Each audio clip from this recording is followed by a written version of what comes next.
Assalamualaikum warahmatullahi wabarakatuh, para sahabat dan teman-teman dimanapun Anda berada. Semoga berada dalam keadaan sehat, sejahtera, dan bahagia selalu. Tapi saat ini saya sedang merasa sangat sedih karena peristiwa wafatnya 6 orang laskar FPI karena penembakan, dalam tanda kutip ya, yang baru saja berlangsung. Inna lillahi wa inna ilaihi raji'un. Allahumma fir lahum warhamhum wa'afihi wa'fu anhum. Sesungguhnya segala sesuatu berasal dari Allah dan akan kembali kepada Allah. Semoga Allah mengampuni dosa-dosa mereka, memberikan mereka rahmat, dan kemudian menempatkan mereka di tempat yang terbaik di sisinya. Ya. Semoga keluarga yang ditinggalkan mendapatkan kesabaran dan ketabahan.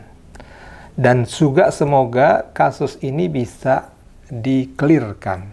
Semoga pemerintah bisa membentuk tim independen. Independen berarti tidak ke sana tidak ke sini ya, bebas, dia punya keindependenan dan adil untuk bagaimana mengklarifikasi, bagaimana melihat ini sebenarnya siapa yang salah. Salah prosedurkah atau salah apakah ya? Nyawa seorang manusia, kalau kita membunuh satu orang manusia itu sama aja dengan membunuh seluruh manusia, yaitu dalam Quran ada seperti itu. Jadi mohon sekali agar ini diklarifikasi, dan juga mohon juga kepada masyarakat, kepada semua untuk menahan diri agar peristiwa ini tidak membawa perpecahan di bangsa kita, tidak menjadi balkanisasi lah kira-kira gitu ya. Semua harus menahan diri supaya bangsa ini tidak terkoyak-koyak oleh peristiwa yang kita sudah dewasa lah ya. Kita harus melihat ini dengan kacamata yang jernih, dengan hati dan kepala yang dingin. Ya. Dan bagi FPI, ya, Front Pembela Islam, saya juga menyatakan sangat-sangat berduka cita, sangat berbelasungkawa. Ya. Mudah-mudahan dengan demikian FPI bisa lebih dewasa ya, dengan pemimpinnya. Ya, Habib Rizik Syihab dan pemimpin yang lainnya ya.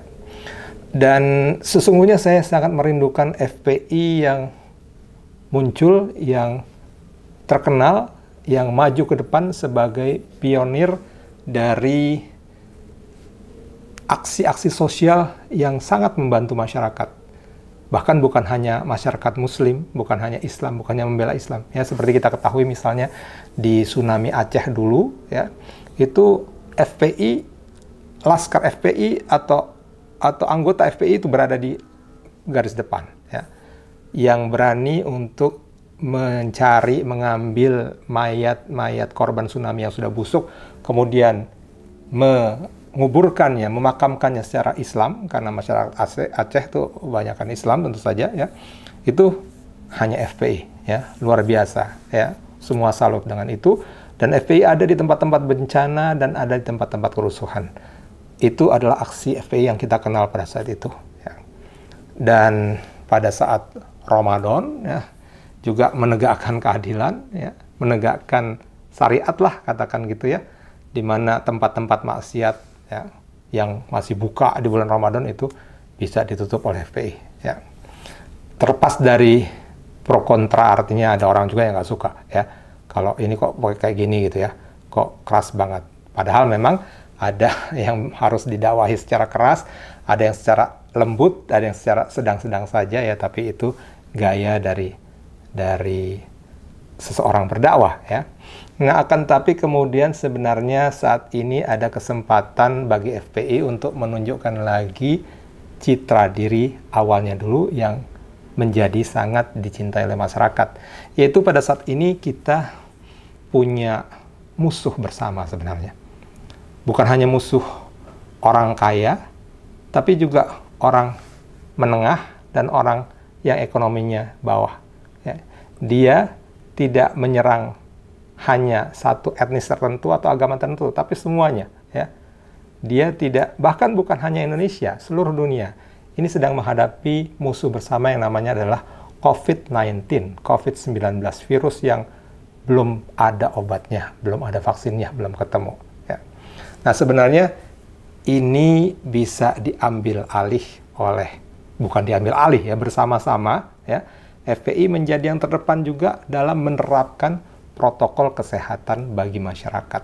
Bagaimana mengedukasi masyarakat supaya mereka benar-benar bisa paling tidak 3M lah ya, memakai masker. Misalnya FPI membagi-bagikan masker, sebagaimana halnya di Ramadan mungkin menutup tempat-tempat maksiat gitu. Bisa FPI razia, sekarang razia masker, membagikan masker pada masyarakat ya, dan mencontohkan cara memakainya ya, bagaimana supaya masyarakat tidak diserang atau mengurangi ya penularan COVID-19 ya. Atau kemudian menjaga jarak ya. Oh ya, tadi kalau misalnya di saat Ramadan bisa razia tempat maksiat, maka di bulan ini bisa razia siapa yang tidak memakai masker, siapa yang tidak berjarak ya, itu harus diperingatkan gitu ya.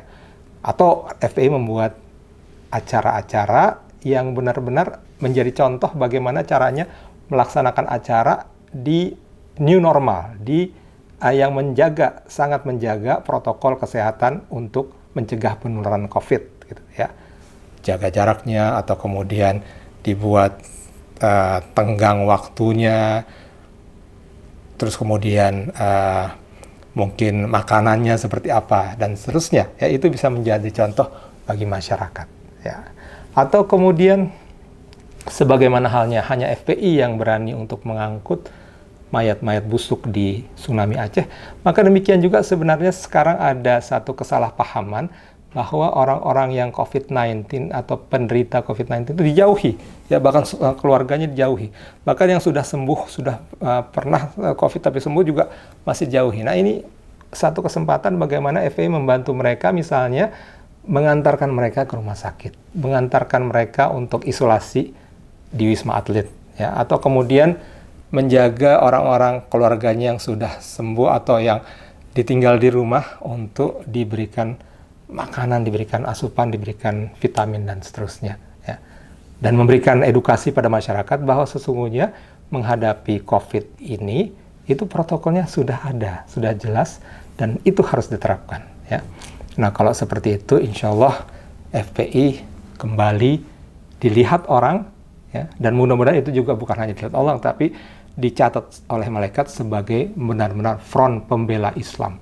Bukan hanya membela umat Islam, tapi front pembela masyarakat, front pembela semua, ya, rahmatan lil alamin. Saya salut pada FPI, semoga front pembela Islam tetap jaya dan tetap menjadi yang terdepan untuk membela umat. Assalamualaikum warahmatullahi wabarakatuh.